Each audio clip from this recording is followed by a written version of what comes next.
네, 우리 십계명 함께 같이 계속 공부하고 있습니다. 십계명은 하나님께서 십계명을 주실 때 자신의 성품을 보이시면서요. 특별히 하나님께서 이 절대 선이 되시고 절대 가치가 되신다. 여러분들 절대 선이 없고 절대 가치가 없다. 그러면은 모든 선과 모든 가치는 상대적인 것이 될 수밖에 없고요. 절대적인 존재가 절대적인 선을 보여줬을 때 그것만이 우리가 판단할 수 있는 기준이 된다. 알 수 있습니다. 예수님께서 그 십계명을 어떻게 요약하셨죠? 십계명을 하나님을 사랑하는 것과 이웃 사랑으로 요약을 하셨습니다. 그래서 1계명부터 4계명까지는 하나님을 어떻게 사랑할 것인가, 그리고 또 5계명부터 10계명까지는 이웃을 사람들을 어떻게 사랑할 것인가. 결국 그래서 10계명은 관계에 대한 계명임을 알 수가 있습니다. 어떻게 하나님과 관계할 것인가, 어떻게 사람들과 관계할 것인가, 관계에 대한 계명이죠. 특별히 하나님을 사랑하는 부분에 있어서 1계명부터 4계명은 하나님을 어떻게 예배할 것인가에 대한 부분입니다. 하나님을 어떻게 예배할 것인가. 그래서 첫 번째는 1계명은 뭐예요? 나의 다른 신들을 섬기지 말라 하실 때는 뭐냐? 예배의 대상, 예배의 목적을 이해하는 거죠. 하나님께서 하나님만을 예배하라 말씀하시는 거였죠. 그리고 2계명은 뭐였습니까? 2계명은 너를 위해서 어떠한 형상도 만들지 말고 그 형상을 섬기지 말라. 이건 뭡니까? 예배의 방법에 대해서 말씀하시는데 하나님께서는 보여지는 것들을 통해서 예배받기 원치 않으신 거죠. 보이지 않는 하나님으로서 그분을 생각하고 그분을 섬기고 그분을 예배하기 원하신다. 3계명 오늘 이제 함께 나눌 텐데요. 3계명은 뭐냐? 예배 언어에 대한 부분인 거죠. 그래서 하나님 여호와의 이름을 망령되이 부르지 말라. 그래서 이 언어를 통해서 하나님께 어떻게 영광을 들고 예배할 것인가. 그 다음 주에 저희가 이제 안식일에 대해서 제 4계명은 뭡니까? 안식일을 거룩하게 지키라. 하나님을 기억하면서 한식 거룩한 건 뭐냐? 예배의 시간에 대한 부분이죠. 그래서 1계명은 예배의 목적, 예배의 대상, 2계명은 예배의 방법, 예배의 태도, 3계명은 예배의 언어, 예배의 표현, 4계명은 예배의 시간, 예배의 때를 말하는 거죠. 이 4개 이제 오늘 3계명을 이해할 텐데요. 여러분 1계명을 봤을 때는 1계명은 거짓된 신을 섬기는 건 정말 심각한 문제로 보이죠. 그래서 정말 중요한 계명처럼 보입니다. 2계명도 마찬가지로 어떤 형상을 통해서 하나님을 섬기는 것 자체가 굉장히 심각한 문제로 보일 수 있는데 3계명 하나님의 이름을 망령되이 부르지 말라는 계명이 좀 덜 중요하게 보일 수 있어요. 덜 중요해 보일 수 있는데 하나님 입장에서는 이것이 굉장히 중요했고 굉장히 심각한 것임을 저희가 알 수가 있습니다. 특별히 레위기 24장 16절에 이런 말씀이 나와요. 여호와의 이름을 모독하면 여호와의 이름 모독한 whoever blasphemes the name of the Lord 반드시 죽일지니 온 회중이 돌로 그를 칠 것이니라 그래요. 거류민이나 본토인이든지 여호와의 이름을 모독하면 그를 죽일지라 그래요. 굉장히 심각한 거죠. 하나님의 이름을 모독했을 때 하나님은 이를 죽임을 당할 정도로 심각한 죄악이다 말씀을 하시고 계십니다. 그래서 오늘 이 3계명 말씀이 이제 출애굽기 20장 7절에 나오는데요. 출애굽기 20장 7절에 너는 이스라엘아 내 하나님 여호와 이름을 망령되게 부르지 말라. 여호와의 이름은 그의 이름을 망령되게 부르는 자를 죄 없다 하지 아니하시라. 그래서 여호와의 이름 여러분들 여호와의 이름은 무엇을 나타내느냐? 여호와의 이름은 하나님의 존재와 하나님의 능력을 드러냅니다. 여호와의 이름을 얘기했을 때 이 하나님의 이름을 물어본 사람이 있죠. 누굽니까? 하나님의 이름이 무엇입니까? 물어본 사람이 누구예요? 모세죠. 모세가 어디서 물어봤습니까? 광야에서 불타는 떨기나무 앞에서 하나님께 물어봤죠. 그래서 하나님의 이름 얘기할 때는 출애굽기 3장 13절 14절을 무조건 가야 됩니다. 출애굽기 3장 13절 14절에 모세가 하나님께 아뢰되 내가 이스라엘 자손에게 가서 이르기를 너희의 조상의 하나님이 나를 너에게 보내셨다 하면은 그들이 내게 묻기를 그 이름이 무엇이냐 하리니 그래요. 왜냐면 이 당시 이 다신론과 애굽의 신들에 젖어 있던 사람들은 이스라엘 백성들은 모든 신들이 이름이 있는 걸 알았죠. 그래서 모세가 자신의 조상의 신 이스라엘 그 아브라함의 신을 이름을 물어볼 때 어떻게 대답할까요? 하나님. 그러니까 하나님 이렇게 대답하십니다. 14절에 나는 스스로 있는 자이니라 그래요. 스스로 있는 자이니라 너는 이스라엘 자손에게 이같이 이르기를 스스로 있는 자가 나를 너희에게 보내셨다 그래요. 스스로 있다는 건 뭡니까? 여기서 영어로 보면 영어로 하나님께서 뭐라고 표현하시면 I am who I am. 그래서 I am who I am에서 이것을 히브리어로 야훼 그럽니다. 야훼. 나는 스스로 있는 자다. 영어로 I am 이렇게 말하는데 이 I am 그건 뭐 존재를 나타내는 거죠. 하나님의 존재하신데 I am who I am 하는 건 뭐냐? 나는 스스로 있다는 건 자존한다는 거죠. 누구도 나를 만든 사람이 없다. 나는 스스로 있는 자다. 나는 처음이고 끝이고 영원하다.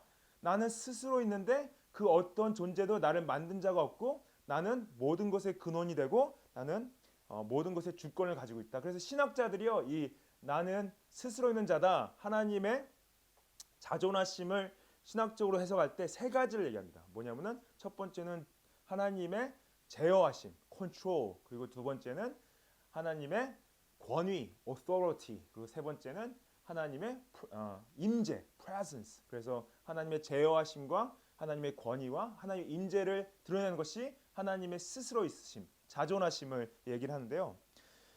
그래서 하나님이 자신의 이름을 드러내셨죠. I am who I am. 나는 스스로 있는 자다. 야훼. 이렇게 말씀하셨어요. 정말 멋있으시죠. 하나님께서 자존하시는 분이신데 모세가 특별히 하나님께 영광을 보여달라 한 적이 있습니다. 하나님, 나 하나님의 영광을 보기 원합니다. 이렇게 구한 적이 있어요. 모세가 이렇게 당당하게 하나님 어떻게 하나님께 이렇게 나아가서 하나님께 구하는지 모르겠지만 아무튼 모세가 하나님, 나 이제 하나님의 영광을 보기 원합니다. 그런데 어떻게 하나님께서 말씀하시냐? 출애굽기 33장 18절에 하나님께서 모세에게요. 내가 내 모든 선한 것을 내 앞에 지나가게 하고 여호와의 이름을 내 앞에 선포하리라 그래요. 그래서 하나님의 영광을 본다는 건 뭐냐? 하나님의 영광을 본다는 것은 하나님의 이름, 여호와의 이름을 선포하는 것으로 생각하시면 됩니다. 여러분들 하나님의 영광을 보기 원하세요? 하나님의 이름을 선포하십시오. 여호와의 이름을 선포하십시오. 이 여호와의 야훼라는 이름에 이 제3계명이 어떻게 연결되어지냐? 성계명이 금지하는 건 뭐냐면요. 성계명은 하나님 여호와의 이름을 망령되게 부르지 말라 그래요. 여기서 망령되게라는 이제 히브리어 단어는 이 소라는 단어인데 이 소라는 단어는 뭐냐? 여러 가지 의미를 포함하고 있습니다. 이 망령되는 것은 공허하다, 그리고 또 의미가 없다, 가치가 없다, 목적이 없다.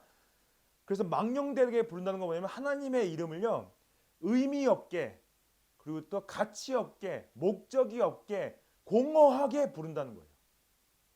그것이 망령되게 부른다는 건데요. 그래서 오늘 말씀을 통해서 우리가 보기 원하는 것은 특별히 이 망령되게 부르는 것에 있어서 이 마음의 문제, 또한 입술의 문제, 그리고 또 우리 행동의 문제로 연결해서 함께 보기 원합니다. 첫 번째 우리가 하나님의 이름을 마음으로 존중해야 된다는 거 우리 함께 같이 보는데 우리 하나님의 이름을 망령되게 부른다는 것은 거짓으로 하나님의 이름을 사용하신 건데 거짓으로 사용한다는 것을 성경적으로 봤을 때 거짓 맹세라는 것과 거짓 예언을 하는 것과 거짓 예배하는 것을 통해서 저희가 볼 수가 있습니다. 첫 번째로 이 거짓으로 하나님의 이름을 사용하는 데 있어서 거짓 맹세하는 것을 하나님께서 다루시는데요. 레위기 19장 12절에 보면은 너희는 내 이름으로 거짓 맹세함으로 내 하나님의 이름을 욕되게 하지 말라. 너는 거짓 맹세하는 것이 3계명을 범하는 것이다. 이렇게 말씀하세요. 그리고 또 예레미야 5장 2절에 보시면은 그들이 여호와께서 살아계심을 두고 맹세할지라도 실상은 거짓 맹세니라. 어떤 사람들이 하나님이 살아계시고 그 살아계신 하나님의 이름으로 맹세했다. 근데 그 맹세가 거짓이었대요. 3계명을 범한 거죠.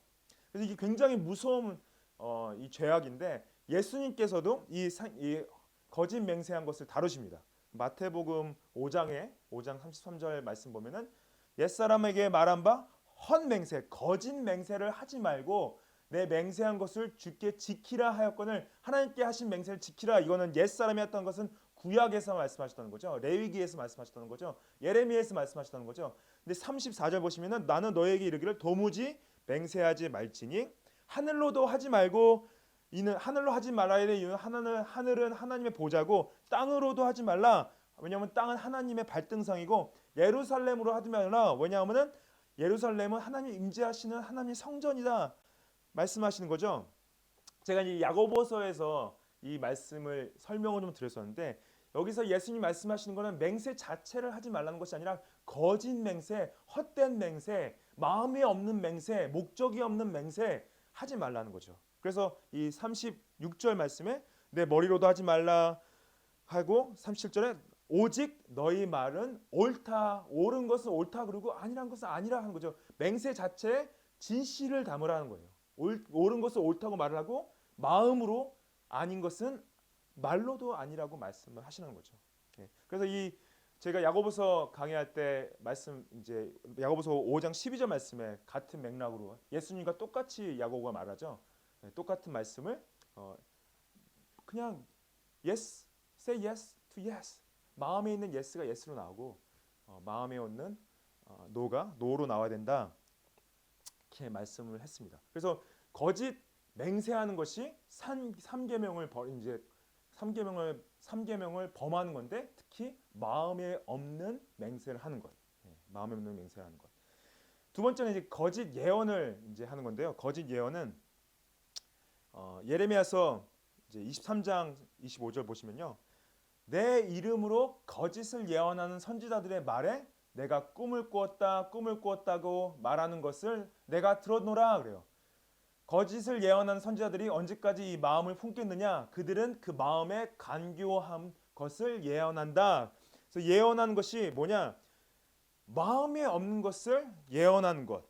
또 특별히 여기서 예언한 사람들은 하나님께서 주지 않은 것을 하나님께서 줬다고 하면서 얘기하는 것. 그것이 거짓 예언인 것을 이게 삼계명을 범하는 것이죠. 예수님께서 특별히 거짓 예언자들의 특징이 겉과 속이 다른 것이고 하나님께로부터 온 것을 증거하지 않는 것을 말씀하시는데 마태복음 7장 15절에 이렇게 표현하시죠. 양의 옷을 입고 너에게 와서 속에는 노략질한 일이라 그러는 건 뭐예요?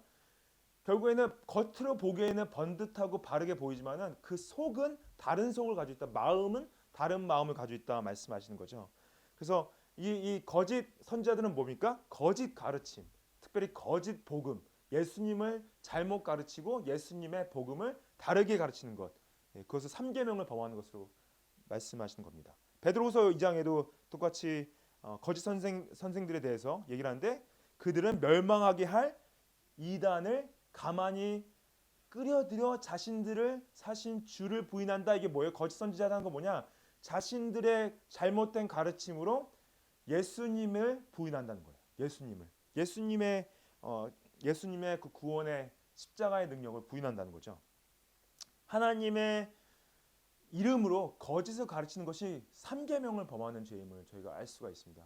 저희가 특별히 기독교가요 세대주의라는 신학의 영향을 많이 받아서 잘못된 해석을 가지고 사람들을 잘못된 가르침 인도하는 것들이 너무나 많습니다.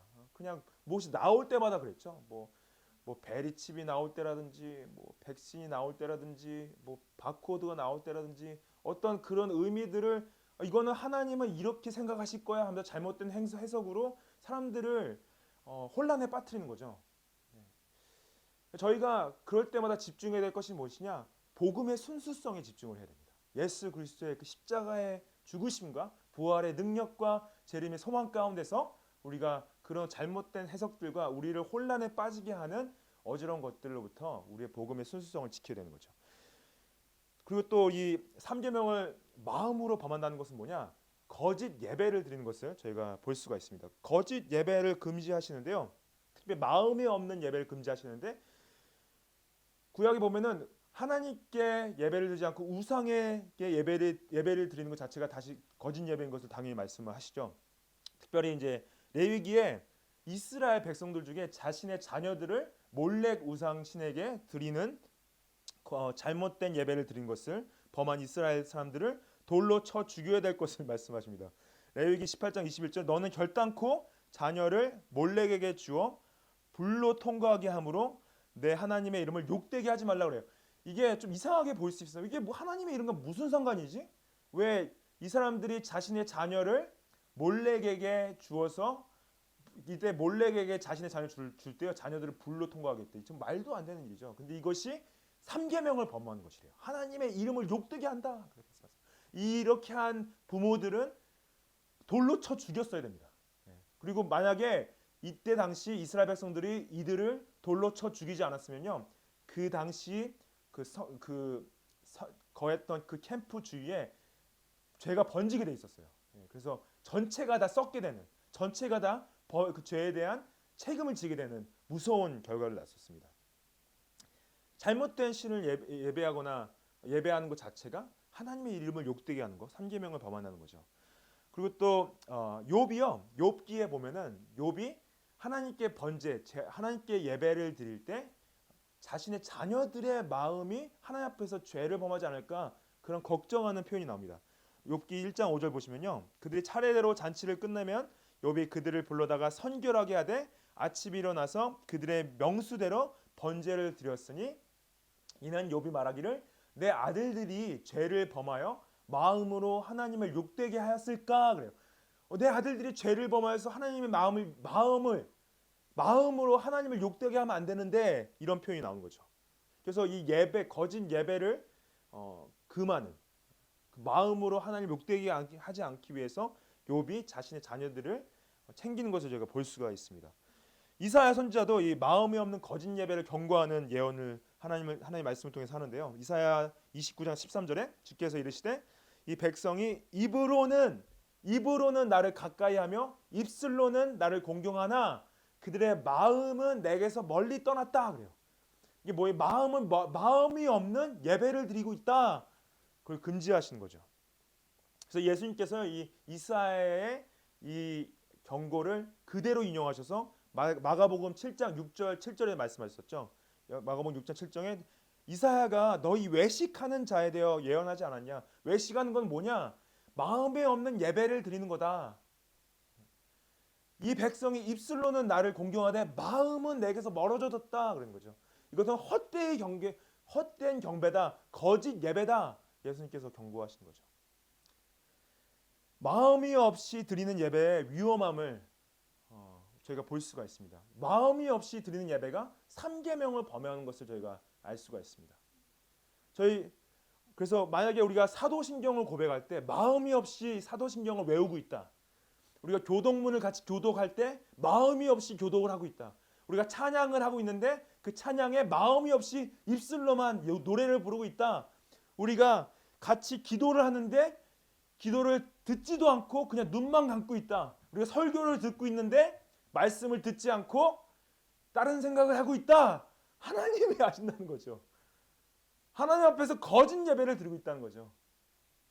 여러분 우리가 온라인 예배 드리면서 집중하기가 더 힘들어졌습니다. 다른 것들이 너무 많이 우리를 예배 집중하기 힘들게 하고 있죠. 여러분들 온라인으로 드릴 때 인터넷이 잘 끊기기도 하고 그리고 또 아니면은 뭐 전화가 올 수도 있고 자녀분들이 와서 뭐 필요를 말할 수도 있고 계속 저희가 예배에 집중하는 걸 계속 끊고 힘들게 할 수 있어요. 하지만 하나님께서 우리에게 말하시는 건 뭐냐? 우리 마음을 원하시는 겁니다. 마음을 원하시는 거죠. 마음을 담은 찬양. 하나님을 마음으로 기뻐하고 마음으로 섬기고 마음으로 예배하는 진정된 진실한 예배를 원하십니다. 여기서 저희가 아까 이제 소리문답 54번 문제를 같이 읽었는데요. 54번 문제 보시면은 3계명이 명하는 것이 무엇이냐 했을 때 소리문답이 이렇게 대답하죠. 하나님의 이름과 칭호와 속성과 규례와 말씀과 행사를 존경하는 마음으로 거룩하게 사용한다는 거예요. 존경하는 마음으로. 여러분들 우리가 이 드리는 예배가 하나님께 표현되는 모든 것들이 우리의 존경하는 마음과 거룩하게 사용하기 원해서. 저는 이렇게 어렸을 때 목사님들이 이렇게 차려입으시고 예배 드리시는 거 보면서 좀 자유롭게 하시면 안 되나. 그래서 이제 나중에 어떠한 그 seeker sensitive 그 구도자 예배 같은 거 나왔을 때 어떤 목사님들은 이렇게 뭐 반팔 반바지 입으시고 어떤 목사님들은 약간 자유롭게 좀 나와서 예배하시는 거 보면서 나도 좀 약간 예배할 때 반팔 반바지 입고 그렇게 예배 인도하면 어떨까 생각했는데 제가 근데 약간 목사가 되고 나서 예배에 대한 어떠한 그 하나님을 향한 존중하는 마음과 거룩하게 생각하는 마음이 드니까요. 어, 더 차려입게 돼요. 정말로 바르게 입고 깨끗하게 씻고 하나님 앞에서 정말로 주님을 존경하는 마음으로 예배하고 싶다 생각이 들었습니다. 그래서 매주마다 어떠한 타일을 맬 것인가, 어떠한 양복을 입을 것인가 고민을 하고. 근데 이게 보면은 외식적인 것이 아닌가 이런 것 자체가 보여지는 것에 집중하는 것이 아닌가 생각할 수 있는데 우리 마음의 표현이라는 거죠. 네, 마음의 표현인 거죠. 우리가 하나님의 이름을 존중하고 하나님의 이름을 귀하게 생각하면서 예배를 드린다. 우리 마음의 표현입니다. 마음의 표현. 하나님의 이름을 그 다음에 이걸 보기 원하는 것은 하나님 이름을 입술로 존중하는 것. 입술로 존중하는 것. 입술로 존중하는 것을 왜 이 말씀이 중요하게 생각하냐? 왜냐하면은 이 삼계명을 범하는 것이요 하나님의 이름을 경솔하게 사용하는 것으로 이제 표현하는데 특별히 농담으로 하나님의 이름을 사용하거나 저주할 때 하나님의 이름을 사용하거나 욕설할 때 하나님의 이름을 사용하는 것 이것이 삼계명을 범하는 것임을 저희가 알 수가 있습니다. 이 야훼라는 단어 있죠. 야훼라는 하나님의 말씀, 하나님의 이름이 굉장히 거룩한데 하나님의 이름을 아예 부르지 말라는 명령이 아니에요. 하나님의 이름을 부르지 말라는 명령이 아니라 부르는 것 자체가 문제가 아니라 잘못 불러지는 게 문제고요. 특별히 구약에서는 이 하나님의 이름을 야훼를 영어로는 로드라고 표현되어 있고 우리 한국말로는 여호와라고 표현되어 있는데 7,000번이나 나옵니다. 7,000번. 하나님의 이름이 구약 성경에 7,000번이 나와요.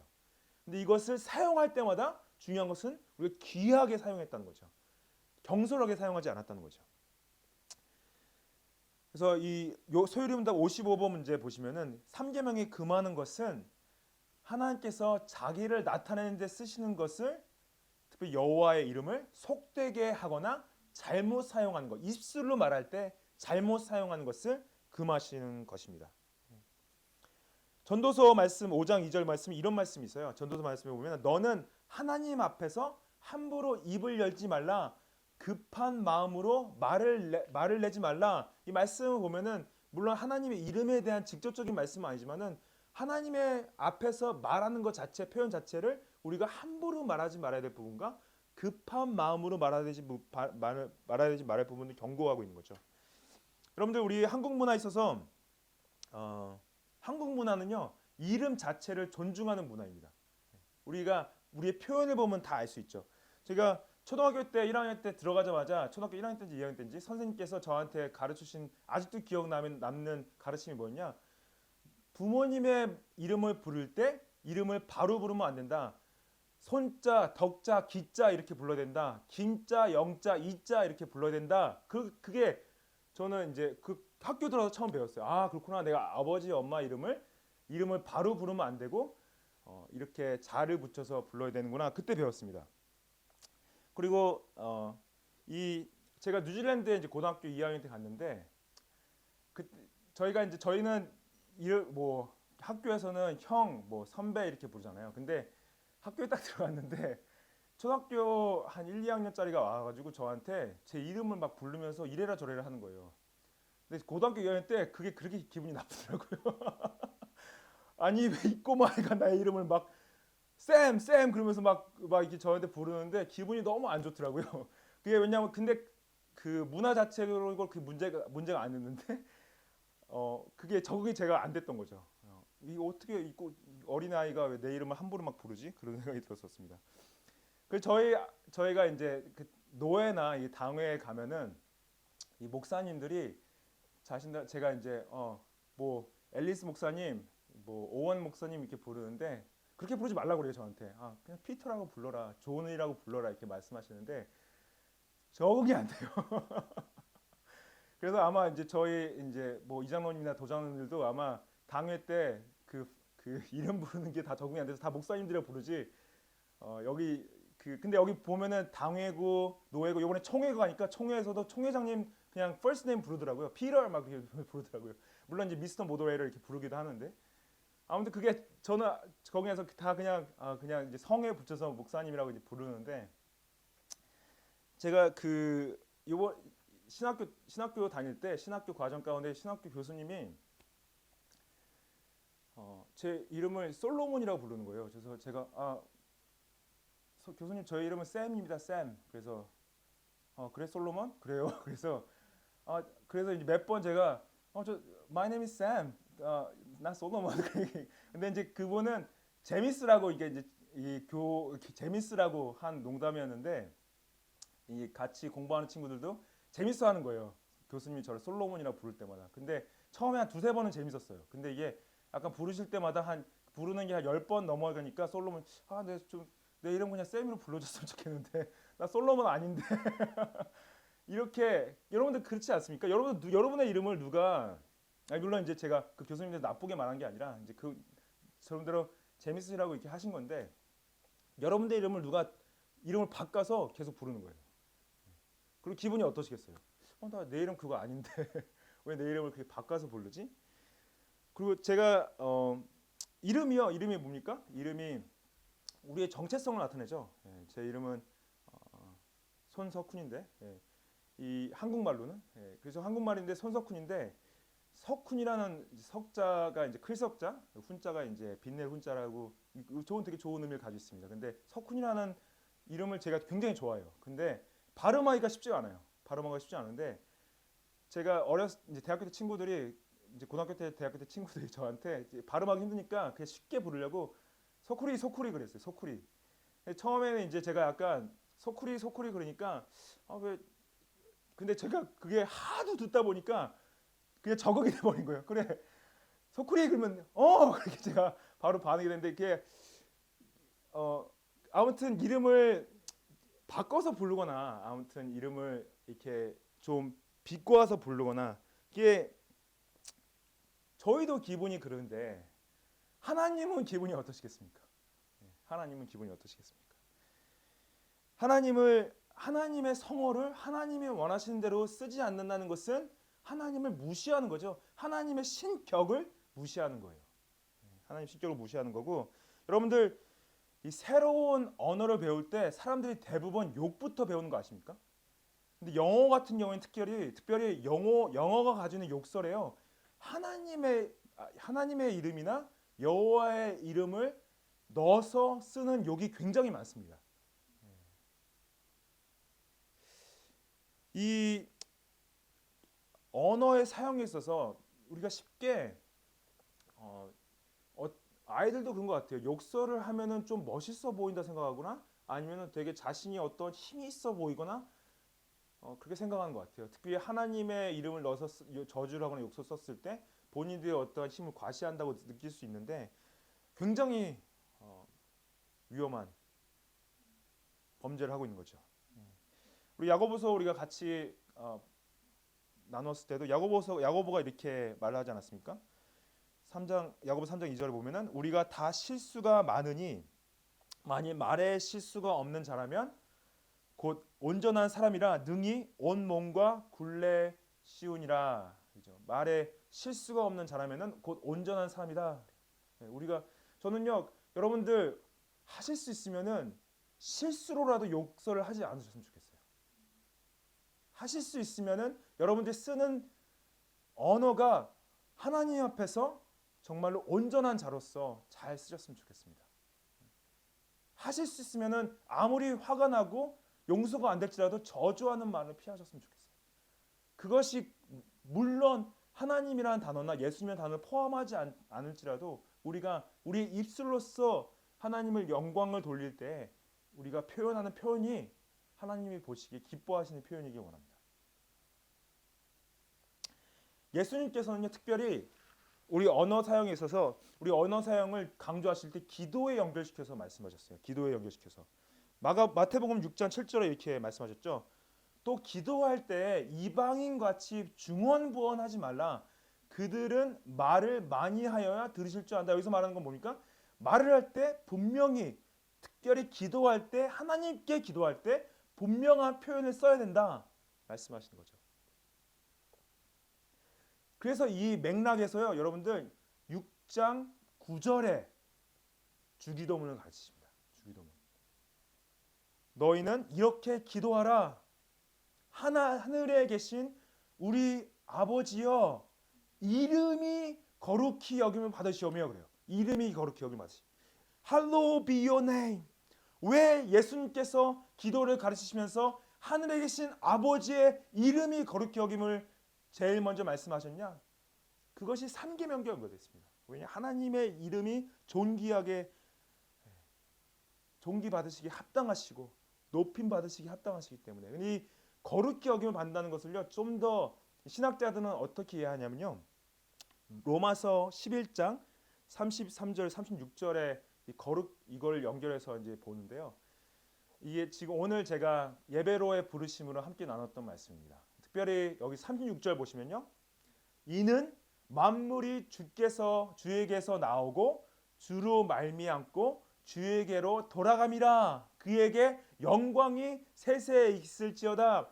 하나님의 이름이 거룩히 된다는 건 뭐냐? 하나님 만물이 주에게서 나온 것이고 주로부터 만미암고 주께로 돌아간다. 그래서 하나님이 만물의 근원이 되십니다. 하나님께서 만물의 주권자가 되십니다. 하나님께서 만물의 목적이 되십니다.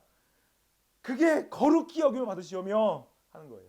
거룩히 여김을 받으시오며 하나님만이 우리의 주인 되시고 하나님이 나의 근원 되시고 하나님이 나의 목적 되십니다. 고백하는 거죠.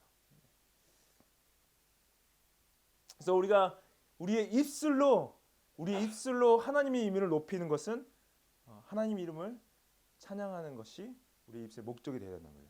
시편 8편 1절 말씀에 여호와 우리 주여 주의 이름이 온 땅에 어찌 그리 아름다운지요. 그러죠. 주의 영광이 하늘을 덮었습니다. 시편 29장 2절에 여호와께 그의 이름에 합당한 영광을 돌려라. 그분의 이름에 합당한 영광, 여러분들 그분의 이름에 합당한 영광은 온 우주보다 큰 영광인 거 아시죠? 우리 입술이 하나님의 이름을 존중하기 원합니다. 우리 입술이 표현이 하나님을 찬양하기 원합니다. 마지막으로 같이 보기 원하는 것은 우리가 하나님의 이름을 존중한다는 것은요. 우리의 행동으로 우리의 순종으로 존중하는 것임을 알 수 있습니다. 그래서 이 3계명을 범한다는 것은요. 거짓으로 범하는 것뿐만 아니라 입술로 범하는 것뿐만 아니라 순종함이 없는 것도 하나님의 이름을 범하는 것입니다. 레위기에 보면요. 거룩한 물건들을 불법적으로 만지는 것을 금지하는 말씀이 나옵니다. 레위기 22장 2절에 아론과 그의 아들들에게 말하여 그들로 이스라엘 자손이 내게 드리는 그 성물에 대하여 스스로 구별하여 내 성호를 욕되게 함이 없게 하라 그래요. 놀랍죠? 여러분들 하나님께서 만지지 말라 하는 물건을 만지는 것이요. 하나님의 성호를 욕되게 하는 거래요. 3계명을 범하는 것이래요. 그건 뭐냐? 불순종하는 것이 하나님의 이름을 욕되게 하는 거다. 그럼 결국 뭐냐? 순종하는 것이 하나님의 이름을 존중하는 거다. 그런 거죠. 스가랴서 5장 4절 말씀에요. 또 이렇게 말씀하십니다. 스가랴가 만군의 여호와께서 이르시되 내가 이것을 보냈나니 도둑의 집에도 들어가며 내 이름을 가르켜 망령되에 맹세하는 자배도 들어간다. 여기서 보내신다는 것은 하나님께서 하나님의 언약을 보내셨다는 건데 그 언약이 도둑의 집에 들어간 것뿐만 아니라 하나님의 이름을 가르쳐 망령되이 맹세하는 자의 집, 3계명을 범한 자의 집, 그 언약이 들어갔을 때 그 언약이 축복이 아니라 심판이 될 것이다 말씀하시는 거예요. 심판이 될 것이다. 그래서 언약을 불순종하는 자에게는 심판이 임하는 것을 말씀하십니다. 3계명을 범한 자들. 그래서 이것을 우리가 어떻게 이해할 수 있냐? 결국에는 행해야 하나님 내가 하나님을 경배합니다. 하나님을 찬양합니다 하면서 하나님의 뜻에 불순종하는 것은 하나님의 이름을 무시하는 것임을 저희가 알 수 있죠. 예수님께서는 이렇게 말씀하세요. 7장 21절 말씀. 마태복음. 나더러 주여 주여 하는 자마다 다 천국에 들어갈 것이 아니다. 다만 하늘에 계신 내 아버지의 뜻대로 행하는 자야만 들어갈 것이다. 내 이름만 입술로만 내 이름을 부르는 자들이 하늘에 들어가는 것이 아니라 하나님의 뜻에 순종한 자들만이 천국에 들어갈 수 있다. 여러분들 그래서 예수님께서 여기서 경고하시는 건 뭐냐? 예수님의 이름을 마음이 없이 입술로만 또 순종이 없이 입술로만 외식적으로 가식적으로 종교적으로 외친 자들은 천국에 들어갈 수 없다. 그래서 복음은 뭡니까? 복음은 뭐예요? 우리가 예수님의 십자가의 순종을 믿었을 때 예수님의 하신 일을 그분이 이루신 것을 성취하신 것을 믿었을 때 우리가 구원을 받는 거죠. 근데 그 믿음이 진실된 믿음이라면은 마음도 따라오고 순종도 따라온다는 거죠. 그래서 이 입술의 고백과 우리의 마음의 순종과 행동의 순종이 다 함께 간다는 것을 말씀을 하시지 않습니까? 그래서 여러분들 우리가 입술로 고백하고 하지 않은 것들이 굉장히 많습니다. 뭡니까? 내가 좋은 남편이 되어줄게 약속해요. 근데 맨날 실패하죠. 내가 좋은 아내가 되어줄게요. 하지만은 아내로서 실패할 수 있습니다. 내가 좋은 아빠가 되어줄게. 내가 좋은 엄마가 되어줄게. 제가 좋은 목사가 되어드릴게요. 하다 실패합니다.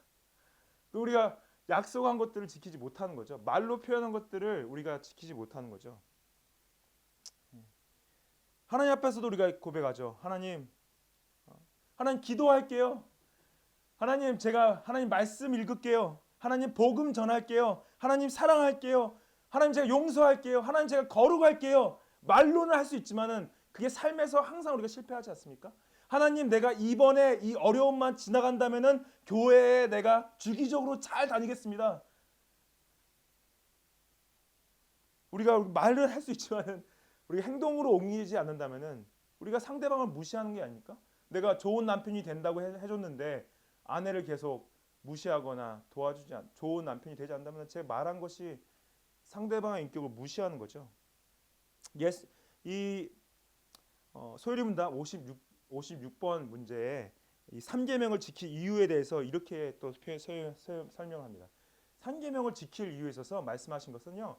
이 계명을 범한 자들이 이 계명을 범했을 때 사람의 형벌을 피할 수 없지만은 하나님 의로운 심판을 피할 수 없다 말씀하세요. 외식했을 때, 가식적으로 말했을 때, 마음이 없이 했을 때, 행동이 없이 했을 때 하나님의 의로운 심판을 피할 수 없다. 그리고 출애굽기 이제 이 3계명 후반에 보면은 내 하나님 여호와는 그의 이름을 망령되게 부르는 자를 죄 없다 하지 아니하실 것이다 말씀하시죠. 하나님 그저 저희가 맨날 마음이 없이 예배 드릴 때도 있고 실패할 수 있고 죄를 범합니다. 하나님 그렇다면 어떻게 우리 심판을 벗어납니까? 그래서 우리가 의지해야 될 것은 무엇이냐? 구원의 이름 예수님을 의지해야 되는 거죠. 우리는 항상 실패하지만은 우리가 항상 3계명을 범하지만은 예수님의 순종하심, 예수님의 완벽한 순종을 의지하고 그분의 의를 입었을 때 우리는 실패하지만은 그분의 의로 우리가 구원을 받을 수 있는 거죠. 그것이 기쁜 소식인 거죠. 여러분들 우리가 실수로 또 저주하는 말을 하고 하나님의 이름을 성호가 담긴 이름으로 욕을 뱉고 하나님께 맹세드린 것들 지키지 못하고 그럴 때마다 우리가 회개하고 하나님 용서해 주십시오. 내가 더 많은 열매들 거두기 원합니다. 구원의 이름이신 예수님만을 의지하고 그분만을 따라가기 원합니다. 사도행전 4장 12절 말씀에 다른 이로서는 구원을 받을 수 없나니 천하 사람 중에 구원을 받은 만한 다른 이름을 우리에게 주신 일이 없다 말씀하시죠. 여러분들 다른 이름을 준 적이 없습니다. 예수님은 한 분이시고요. 그분은 하나님 우편에 지금 퍼렇게 살아계시고 재림하실 때 모든 사람이 보는 가운데 오실 것이지요. 모든 사람이 보지 않은 상태에서 지금 어떤 우리 한국 사람의 몸으로 오실지 않으실 거예요. 예수님만이 그리고 또 우리의 능력으로는 우리의 힘으로는 우리 자신을 구원할 수 없습니다. 예수님의 이름만으로 우리가 구원을 얻을 수 있죠. 그래서 로마서 10장 13절에 누구든지 주의 이름을 부르는 자는 구원을 받을 것이다. 주의 이름을 부르는 자는 구원을 받을 것이다. 예수님만이 나의 구주 되십니다. 예수님만이 나의 은혜 되십니다. 예수님만의 나의 능력이 되십니다. 나의 순종으로는 나의 힘으로는 구원을 이룰 수가 없습니다. 빌립보서 2장 10절에 하늘에 있는 자들과 땅에 있는 자들과 땅 아래에 있는 자들로 모든 무릎을 예수의 이름에 꿇게 하시고 모든 입으로 예수 그리스도를 주라 시인하여 하나님 아버지께 영광을 돌리게 하셨느니라. 여러분들, 예수님을 주로 고백한다는 건 뭐냐? 입술로만 하는 것이 아니라 마음으로 하는 것이고요. 입술로만 하는 것이 아니라 우리의 행동으로, 순종으로 하는 것입니다. 우리의 마음과 입술과 행동이 합쳐져서 예수님을 주인으로 고백하고 순종하며 사는 것이죠. 모든 입이 예수님을 그리스도라 시인하고 모든 무릎이 예수님의 앞에 꿇을 때까지 우리 멜번 서부교회가 주님의 뜻에 마음과 입술과 행동으로 순종하면서 주님의 복음 위에 달려가기를 축복합니다. 같이 기도하시겠습니다.